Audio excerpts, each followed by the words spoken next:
Yeah, it's cube. Okay, well that's how it's described in Revelation 21, verse 16.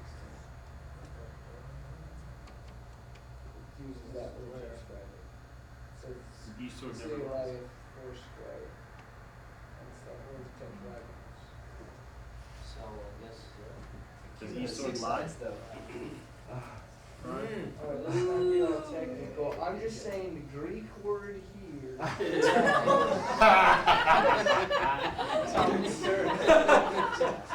You're so charming now. Esau does not lie. Wait till you take Greek and you just have a Greek Bible. Yeah. Esau does not lie, but Greek grammar does sometimes. But tetragonos is a noun, so I mean, any way you go about it, that's a geometric figure. So yes, there goes down the theory of the pyramid. Already was building pyramids in Oman. You have to come up with tetragonos. It goes down my heretical theory of the. I just like to read the scripture. You must be a Baptist. Okay. In Matthew, humility and righteous suffering are necessary presuppositions for possessing the kingdom. In fact, in Beatitudes it says at least twice that one or the other quality promises you to enter into the kingdom. And they're very little promises. What is the example of humility and righteous suffering? That's Jesus, or rather Jim Caviezel in the movie Passion of the Christ. His initials are JC and he was 33 when he was 33 years old.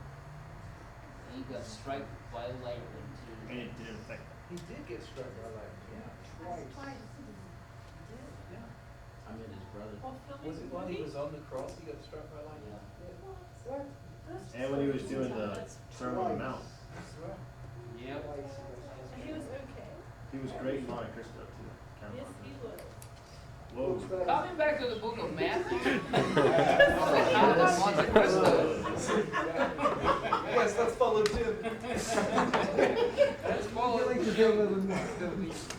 Or if you would watch the life of Brian. I've known him his whole life. What are you talking about? By Monty Python. Oh man, that's embarrassing. You know it's rated R for blasphemy? Huh? It's rated R for blasphemy. Really? Yes. No, that's That's why it's rated R. No.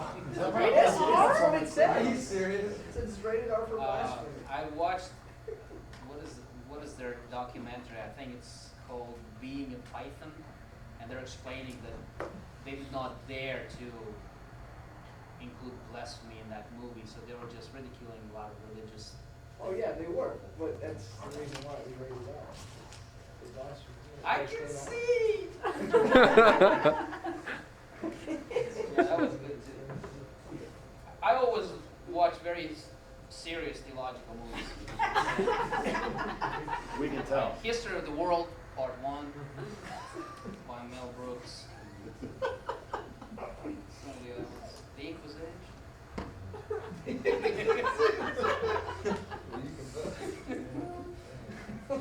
Talk him out of. You can't talk him out of anything. Eschatology. What is I have no idea. What was that? Yeah, we're just starting. First, in order to approach the subject of eschatology, we have to distinguish between the church and Israel. There are certain distinctions. Israel is supposed to seek to enter the kingdom through changing her mentality toward the king. And the reason why it's her, because Israel is a she in the Old Testament. Israel is actually portrayed or presented as a wife of Adonai, or Jehovah. While church is the bride of Christ, Israel is the wife of God the Father. And then some speculate that wisdom is the wife of the Holy Spirit. Well, theoretically, wife of the Holy Spirit.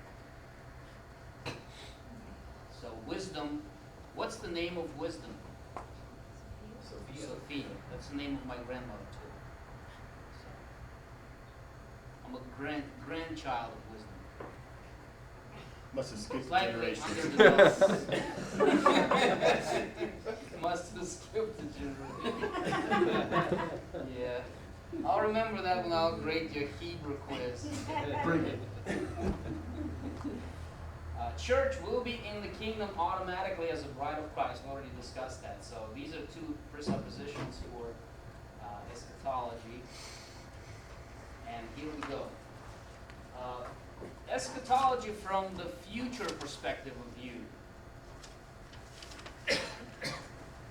We know that it will begin with,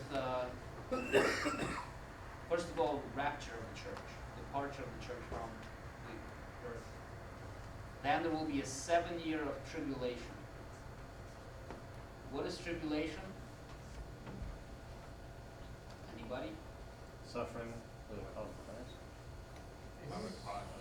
Suffering for the cause of Christ, for crying out loud.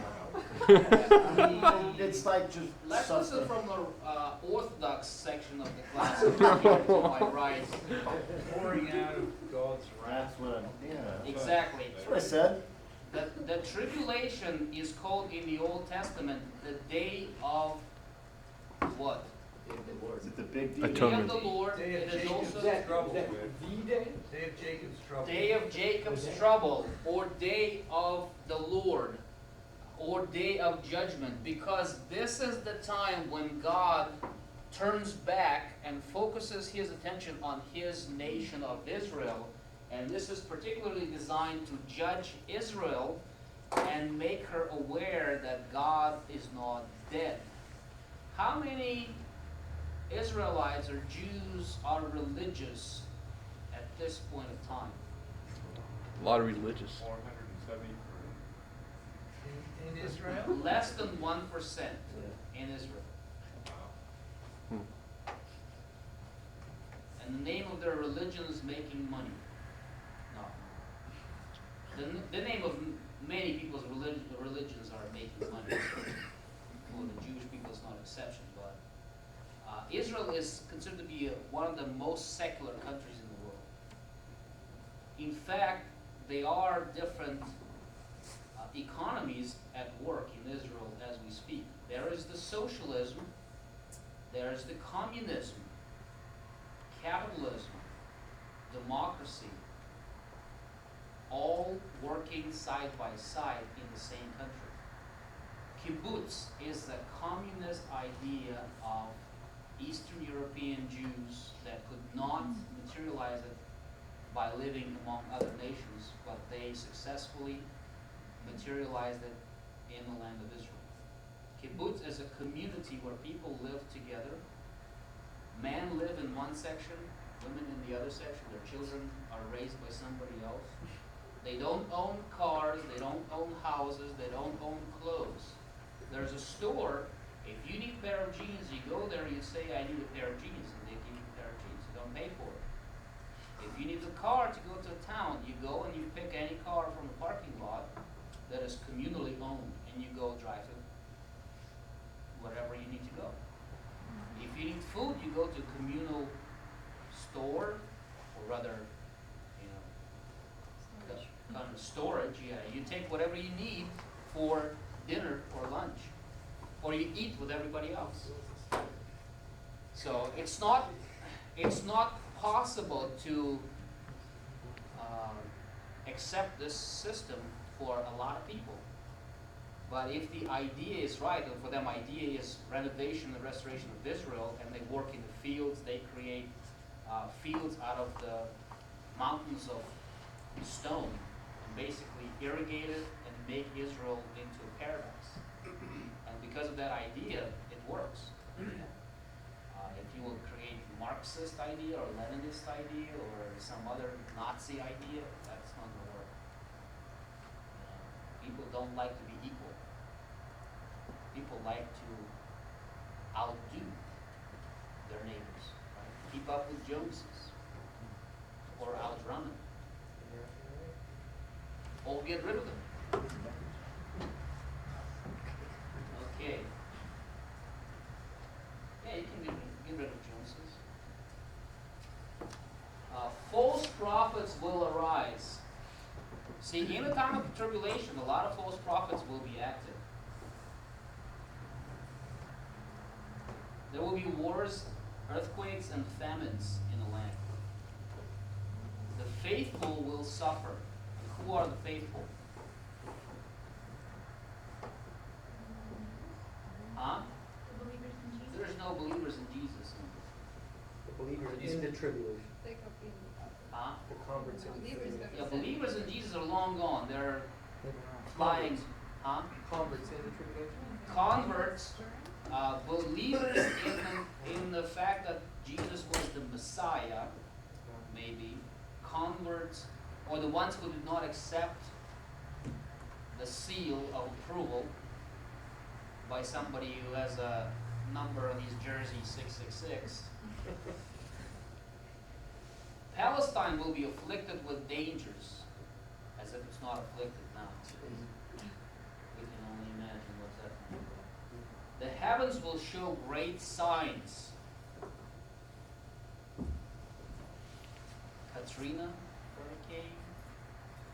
The earth has shifted 3 degrees from its regular angle already in our time. So how many more signs can we see in nature in the future? We can only imagine. And then God's eschatological agent, meaning Jesus, will appear for the second time. Only after all of these horrible things will happen, he'll appear and say, you know, I told you so, you could have done it easier, but you just wanted to stay through all this. And the bad thing is that a lot of people would want to die, but they will not be able to. They will run into the mountains and throw themselves off of the tallest, highest cliff, and will be bouncing off. You know, there's not even the, bungee cord, and we just bouncing off the ground and not dying at all. They'll be cursing the day that they were born, and they could not die. They'll be slitting their wrists and hanging themselves, and it's just going to prevent them from breathing better than they could while they're hanging. But they won't die. Interesting. What is death? If you're suffering, what is death? It's relief. That's correct. You know, let's say if somebody's burning and they have 80% body burns. I mean, they're in excruciating pain, probably not because nervous endings already burned out, but they can't possibly physically function after that. So, then death is actually easement for suffering. Because if you continue in that condition forever, I can't even imagine what happens to it. It's more of a psychological pain now than even physical. See, Job was not hurting anymore because leprosy is actually very painless disease. Your nervous endings die, and when your fingers fall out or your nose falls out, you can't even notice it because you don't feel anything. For him, it was a psychological pain of not knowing why he was going through that.